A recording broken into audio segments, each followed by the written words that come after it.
Greetings to all my listeners all around the world. I am grateful that you have stopped by the Courageous Truth podcast. On the next few episodes over the next couple weeks, I want to tackle what I call the joys of communism. Why is this important? Why should we even be talking about this? It's ancient history. This stuff doesn't even happen in the world today. Mark my words, ladies and gentlemen. I put together some compelling facts and some compelling history that will show that these philosophies are very much alive and well in America, in the world today. And I think that it's so important that we understand them, we understand where they're trying to take us, and ultimately what the end result of communism will be. It can be masqueraded as different things and called different names, but in the end, what it truly is immoral. So please take some time, listen to these episodes.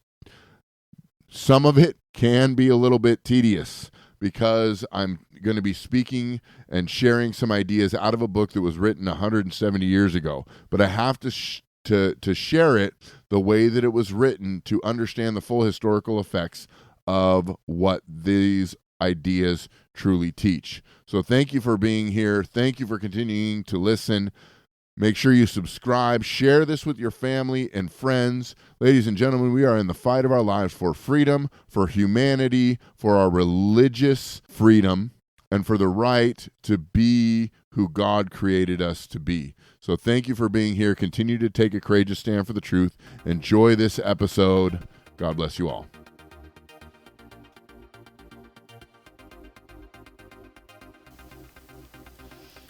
Welcome, everyone, to the Courageous Truth podcast, where we strive to live courageously through the lens of Scripture and build courageous lives in a world that is driven by fear.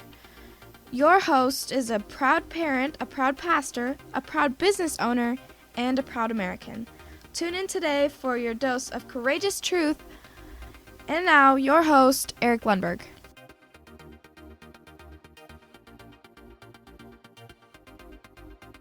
Welcome, everyone, to the Courageous Truth podcast. As always, I am honored that you have chosen to spend a little bit of time with me today. I appreciate everyone's support from around the nation and really around the world. Those of you who tune in week after week and listen and consider the content that is being produced by the Courageous Truth podcast.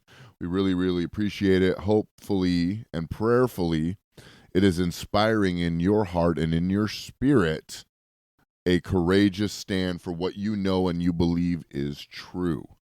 The truth is under attack on a global scale around the world, and we can see it, and we can see it happening, and we need more and more platforms such as this and others that are going to speak the truth, and we need to protect platforms such as this, and we need to make sure that we are sharing and letting our friends and family know about platforms just like this.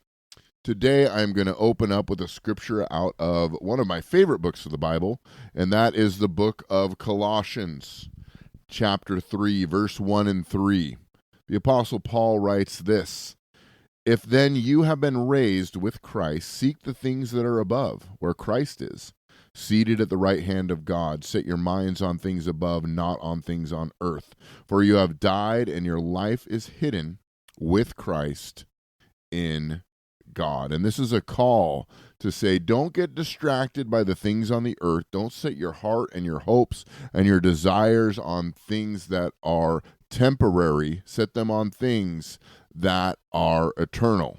And I always want that to be the mindset of the Courageous Truth podcast. We do talk about current events. We do talk about things that are happening in the world today. We do talk about ideologies, and we do talk about systems that are earthly systems. But the entire reason behind it is we have to confront them. We have to face the things that are in our generation and the things that are in our lifetime. We have to face those things. But if we do it with our hope and trust and our eyes on Jesus and look at every situation through a biblical lens, we won't lose hope. We won't lose courage. We won't lose heart.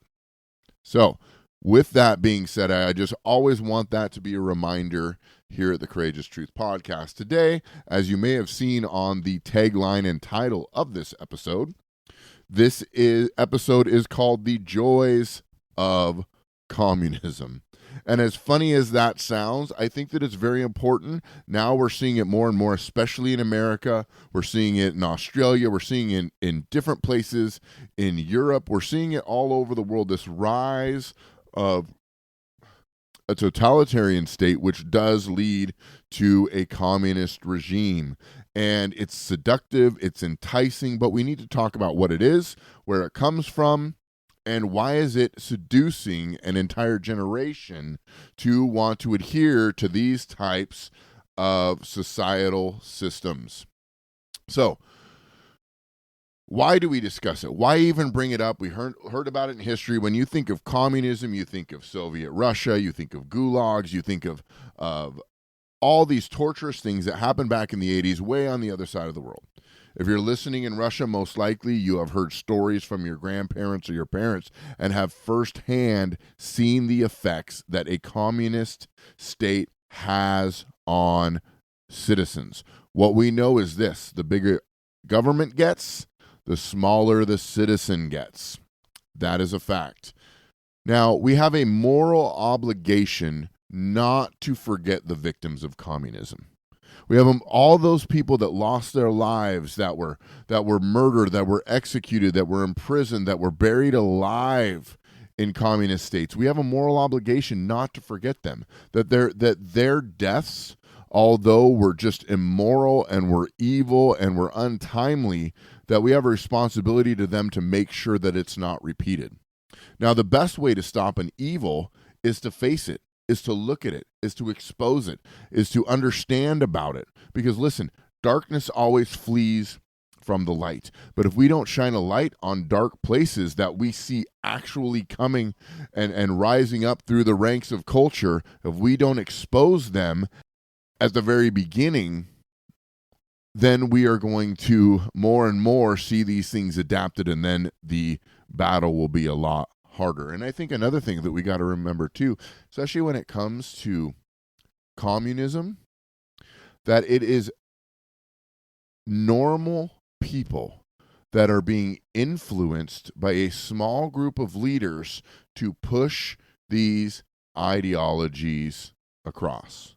It is normal citizens that are usually influenced by one dictator or a group of people to really see these ideas activated in society.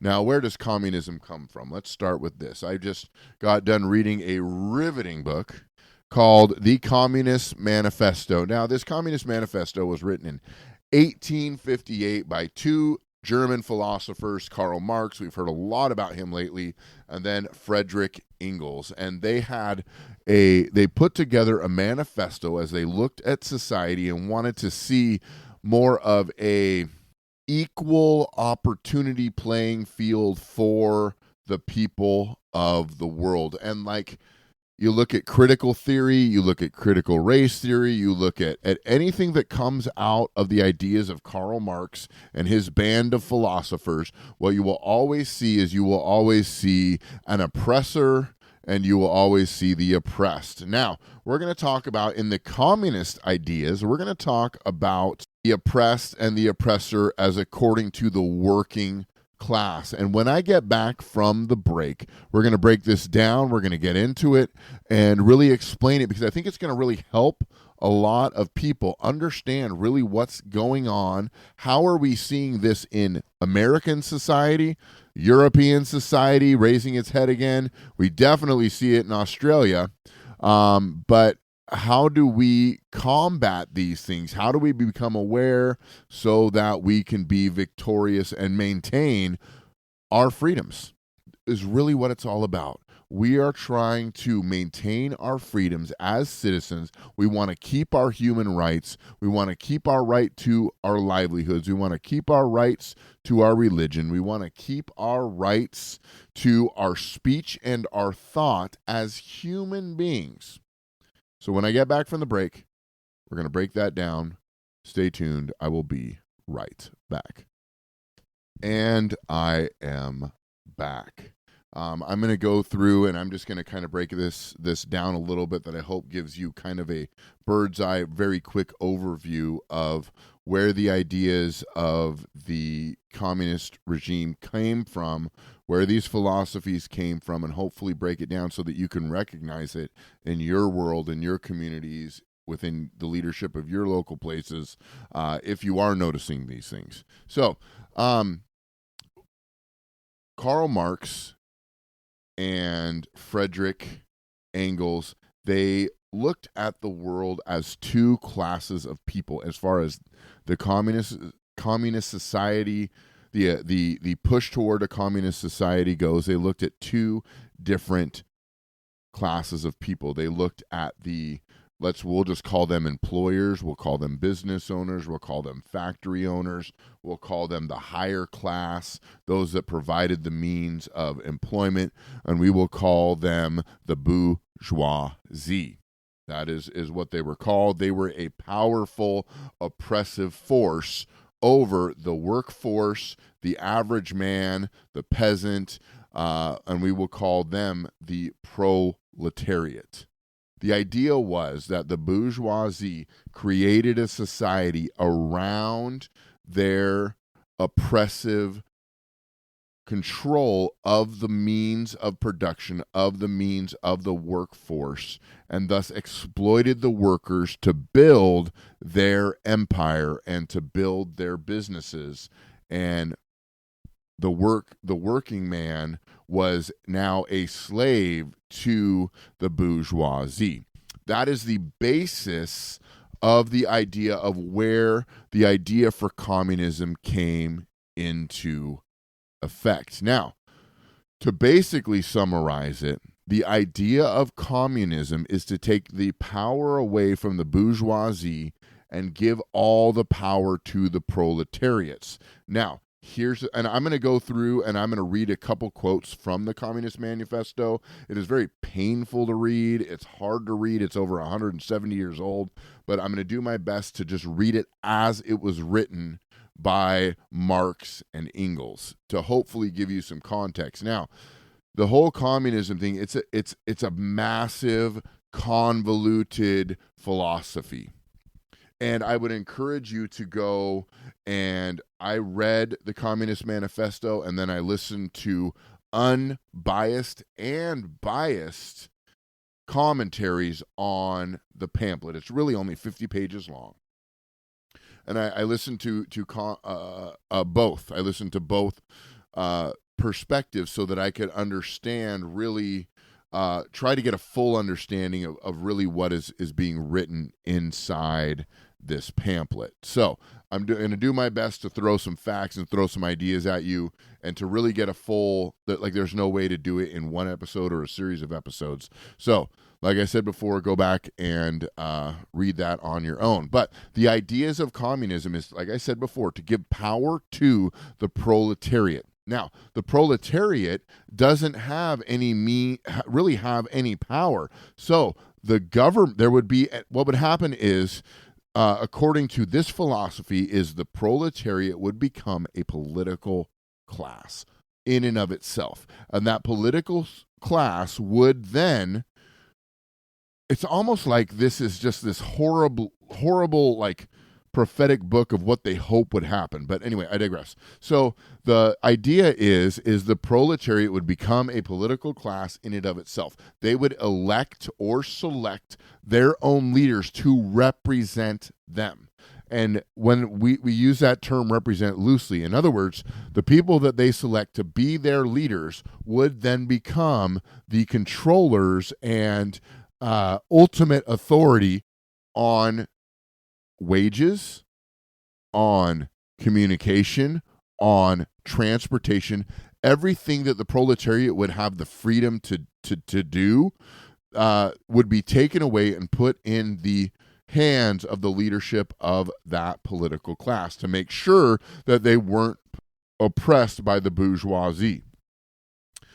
And that in and of itself is where the seduction of these ideas come in. But it doesn't, it keeps going. It doesn't just stop at the means of production and the means of wages. Then what happens is, because they are trying to, like socialism, they're trying to create a utopian society where everyone is equal, where everyone has the same wage, where everyone has the same ration of food. So basically, the governing power now has the authority to provide for the citizens. So it's really not in the benefit of the bourgeoisie or the proletariat. It becomes in the benefit of those who have been put in power to then control the entire citizenry. And that's where this thing gets really dark. Now, the workers that are supported by the communist state have to surrender their wages, have to surrender their speech, because you can't have people speaking out against the proletarian government or the communist government. You can't have people that are doing things that go against their philosophies. You've got to bring everybody into a unified, indoctrinated way of thinking. And that ends part 1 of our Joy of Communism series. I hope you found it insightful and educating. Continue to take a courageous stand against these philosophies, ideas, and ideologies. Do not live in fear, but live in awareness about the end results of what could happen if our nation and if our communities adapt these kind of ideologies. Tune in next week for part 2, where we're going to go a little bit deeper. We're going to add a little bit more information to bring to light some of these things. God bless you. Thank you for being here. See you next week.